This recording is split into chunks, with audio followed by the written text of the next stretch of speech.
হাতে মাখা মাছের ঝোল এত টেস্টি খেতে হয় সেটা না বানালে বুঝতে পারবেন না। অবশ্যই একবার বাড়িতে ট্রাই করবেন। এর জন্য যে পরিমাণ মাছ রান্না করব সেটাকে আগে লবণ আর হলুদ মাখিয়ে রেখে দিতে হবে। অল্প পরিমাণ লবণ হলুদ মাখিয়েছিলাম।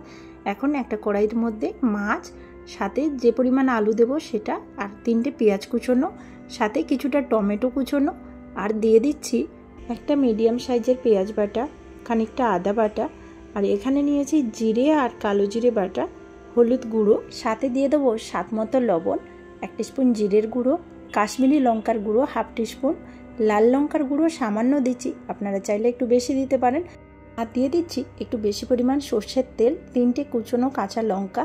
এখন পালা সমস্ত মশলা, মাছ, আলু একসাথে ভালো করে মাখানো।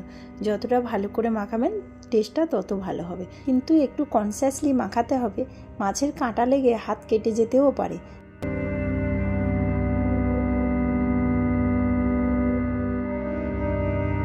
দেখছেন মশলা, মাছ, আলু সমস্ত কিছু ভালোভাবে মাখানো হয়ে গেছে। এখন সমস্ত কিছু একসাথে করে জল দিয়ে দেব। ওই জিরে, আদা, পেঁয়াজ বেটেছিলাম ওই জলটা দিচ্ছি, সাথে আরও বেশ কিছুটা জল দিয়ে দিচ্ছি। সমস্ত আলু সেদ্ধ হবে, মাছ সেদ্ধ হবে, তাই পরিমাণ মতো জল দিতে হবে। আর আপনারা যে পরিমাণ ঝোল রাখবেন সেই অনুযায়ী দেখে রাখতে হবে, কিন্তু খুব বেশি পরিমাণ ঝোল রাখলে এই জিনিসটা টেস্টি হবে না। আর কিছুই নয়, অল্প পরিমাণ সর্ষের তেল দিয়ে এখন ঢাকনা দিয়ে মিডিয়াম আঁচে 5 মিনিট মতো ফুটিয়ে নিতে হবে। 5 মিনিট পরে ঢাকনা খুলে দেখে নেওয়ার পালা এখন আলু সেদ্ধ হয়েছে কিনা এবং ঝোলের ঠিকঠাক লবণ হয়েছে কিনা। লবণ না হলে কিন্তু পরিমাণ মতো আরেকটু লবণ অ্যাড করে দিতে হবে। তো দেখুন কি সুন্দর ঝোলটা রেডি হয়ে গেছে।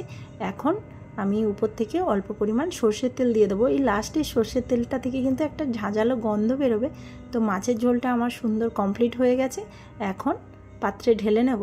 এই মাছের ঝোলটা বানাতে হার্ডলি আমার 10 থেকে 12 মিনিট টাইম লেগেছে পুরো প্রসেসটা করতে।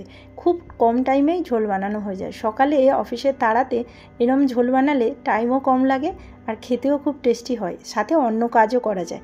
রেসিপিটি কেমন লেগেছে জানাবেন।